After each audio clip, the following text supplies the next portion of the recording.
Conflict in Iran and with Tehran, the Trump administration placing sanctions on Iran's foreign minister, Javad Zarif. Zarif was one of the main negotiators of the 2015 Iran nuclear deal. Iranian President Hassan Rouhani slammed the sanctions, calling it childish. Joining me right now, U.S. National Security Advisor John Bolton. And Ambassador, it's always a pleasure to see you. Glad to be with you. Thanks for coming to Washington. Why was it important to put the sanctions specifically on him, on Zarif? Well, let's remember that Iran has been a state sponsor of terrorism since listed by Ronald Reagan in the 1980s. This is a fundamentally illegitimate regime.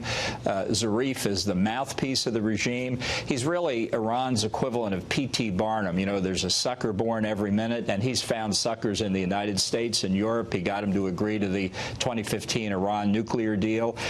He's not a diplomat. He's a con man. He's a shill. He's a grifter. This is the sort of step by the United States that shows he's illegitimate. What is that going to do for him? I mean, how does this hurt him?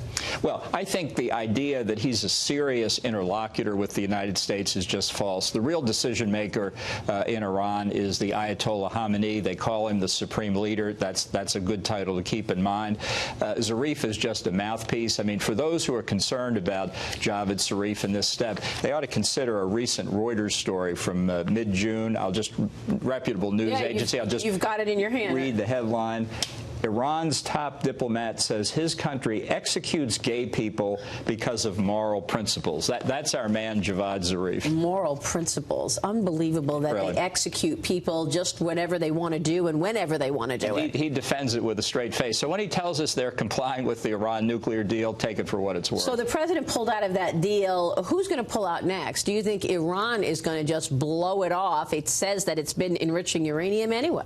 Well, they've already exceeded two of the key limits of the deal. They've threatened to exceed a third. They're trying basically to blackmail the Europeans to give them economic benefits from it. Here's the key point, and I think the president understood this last year when he withdrew the U.S. from the deal. Iran has never made a strategic decision to give up the pursuit of nuclear weapons.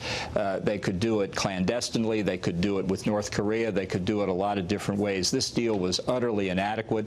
Presidents rightfully characterized it as the worst debacle in American diplomatic history, and that's what we're dealing with. Their behavior in a variety of other fronts is bad, too. Within the Middle East, they're attacking tankers. They're threatening oil shipments in the Persian Gulf region. They've got conventional forces in Iraq, Syria, and Yemen. They're still the largest state sponsor of terrorism. This is a very, very bad regime. So, you know, right now it feels like the U.S.'s moves are being talked about in Europe, but they're not acting on it. Do we have an allied front against Iran? Where is Europe on this? Yeah, look, I don't think there's any disagreement at all on the objective of making sure Iran doesn't get nuclear weapons. There are still some in Europe who think the deal was a good deal. I think that's beginning to change in Britain, for example, as they get closer to leaving the European Union. The president's been very open to talking to the Iranians, as he said, since 2016. They don't seem to want to talk to us. So I think this is the sanctions against Zarif, which follow the sanctions about a month ago against the supreme leader himself, telling the Iranians, you need to change your behavior in very fundamental ways. They have not taken steps to do that. That's what I was just going to say. Do you see any efforts whatsoever to respond to the U.S. pushing back and saying, we're not going to tolerate this? They're not changing at all. No, look, I think they, for reasons best known to them, feel very strong about this. That's great. We feel strongly, too. They will never get nuclear weapons, and their support for terrorism and their other malign behavior in the Middle East is unacceptable. Let me move on to North Korea, because the regime now says it has tested a crucial new rocket launch system. As you know, this is the second weapons test in less than a week from the country. You've said these tests do not violate Kim Jong-un's agreement with President Trump. So what should we make of these tests? Well, that's a promise that Kim Jong-un made to the president, and I think it's part of the basis on which the president still has optimism we could negotiate with Kim Jong-un. The South Koreans and Japanese are concerned nonetheless because they're within range, we think, of this particular missile. The president took the unprecedented step on June the 30th, meeting Kim Jong-un at the demilitarized zone, actually taking a few steps into North Korea. He's held the door open for Kim Jong-un. He's shown him the brighter and different future North Korea would have if they would make the strategic decision to give up nuclear weapons. We've been waiting to hear since June the 30th. We're ready for working level negotiations. The president's ready when the time is right for another summit. Let's hear from North Korea. Does Russia play a role in any of this in terms of Iran or North Korea? Sure. I think the Russians, to take North Korea first, we urge all the time that they're tough on the sanctions. They enforce the sanctions. We feel the same way about China. There's some question about how much leakage there is from both those countries. They've been, both of them, China and Russia, supporting Iran, staying in the nuclear deal.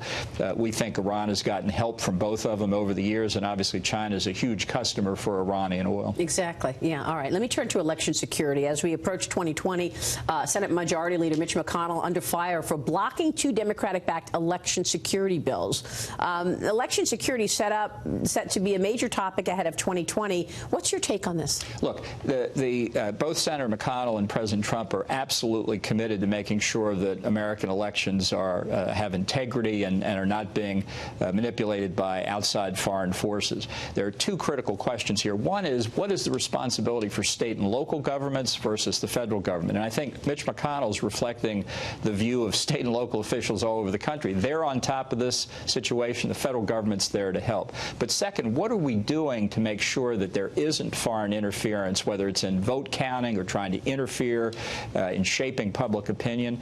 We've got a very, very forward-leaning strategy on that. We're not going to follow we have not followed the Obama administration policy of sitting back and waiting to see if we're attacked.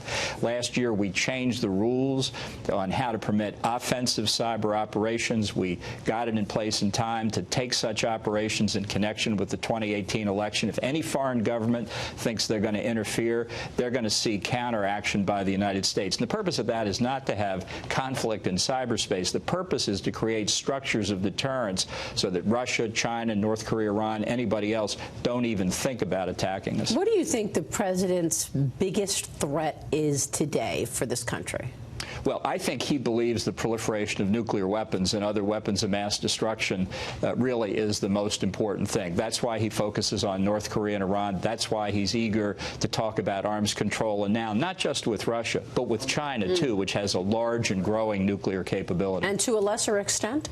Well, obviously the threat of terrorism remains. There's no doubt about it. That's why he was so determined to defeat the ISIS territorial caliphate. I'm wondering about China. I know that we talk a lot about the economic part of China, but this is a national security risk as well. Oh, it absolutely is. And I think one key aspect of the trade dispute that I know you cover a lot is the president understands the projection of political and military power depends on a strong domestic economy. China has stolen our intellectual property for decades, engaged in forced technology transfers. That is unacceptable. Yeah, Ambassador, it's great to have you on the program. Glad to have you here. Thanks so much for your insights, as always. Thank you. John Bolton joining us there.